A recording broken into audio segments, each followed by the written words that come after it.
Salam sejahtera untuk kita semua.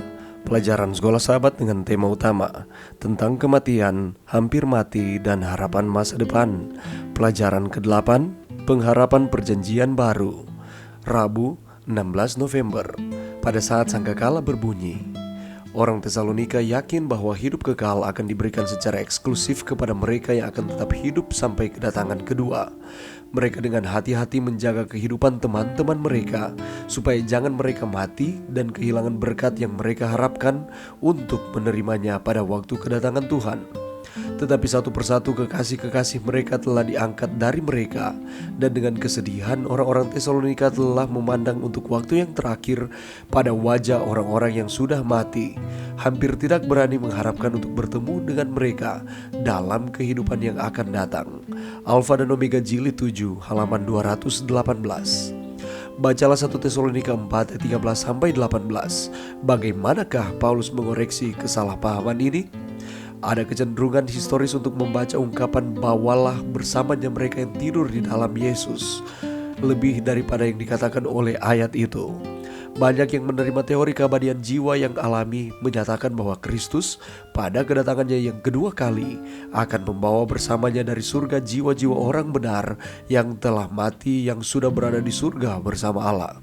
Jiwa-jiwa itu dengan demikian dapat dipersatukan kembali masing-masing dengan tubuh yang sudah dibangkitkan. Tetapi penafsiran seperti itu tidak selaras dengan keseluruhan ajaran Paulus tentang masalah ini. Bacalah kata-kata seorang teolog bukan Advent ini tentang arti sebenarnya dari ayat ini.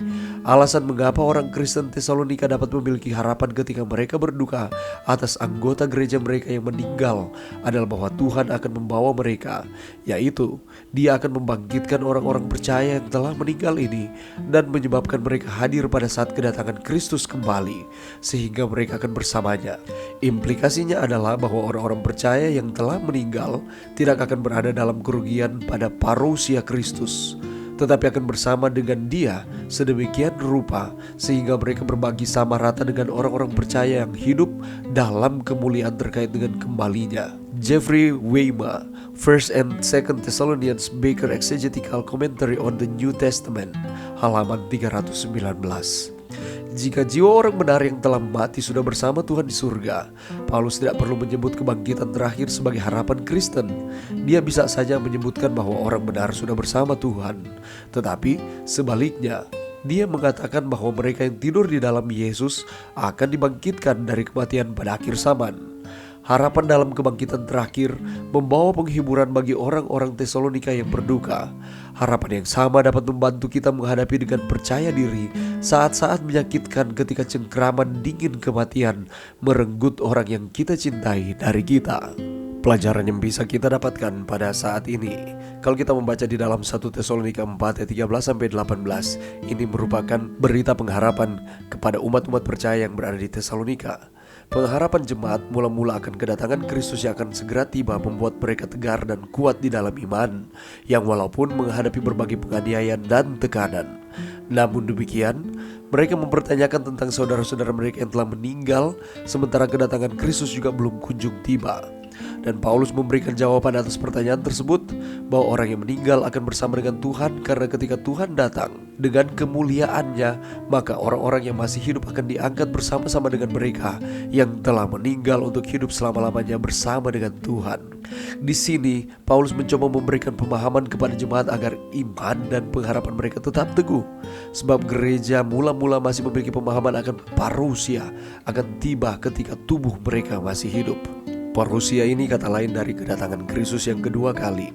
Namun kita juga harus melihat pemahaman ini dalam bentuk pengharapan jemaat, sehingga Paulus memberikan nasihat sebagaimana jemaat saling memberikan penghiburan melalui pemahaman yang disampaikan oleh Paulus, agar mereka tidak menganggap bahwa saudara-saudara mereka yang terlebih dahulu meninggal kurang beruntung karena tidak lagi hidup saat kedatangan Tuhan.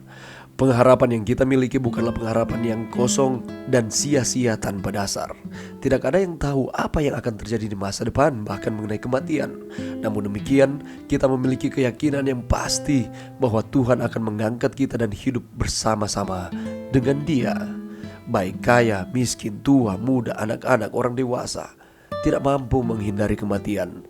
Manusia akan berupaya dengan segala usahanya untuk menghindari kematian, mulai dari hal-hal yang wajar sampai hal-hal yang aneh, mulai dari pola hidup sehat, mengembangkan ilmu pengetahuan teknologi, sampai mungkin ada yang pergi ke ahli-ahli nujum, orang-orang pinter, supaya dapat memperlambat akan kematiannya. Tetapi ujungnya semua akan menghadapi kematian.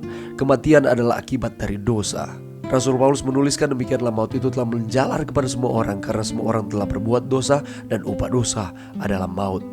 Tetapi ada kabar baiknya bagi kita.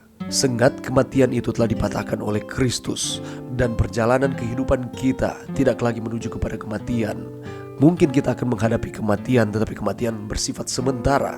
Dan manakala Yesus datang kembali, maka umat-umat yang setia yang telah beristirahat di dalam kematian ini akan dibangkitkan untuk menuju kekekalan. Demikian pula dengan mereka yang masih hidup, yang setia kepada Tuhan.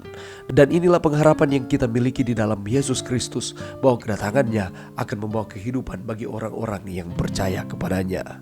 Harapan dalam kebangkitan terakhir membawa penghiburan bagi orang-orang Tesalonika yang berduka.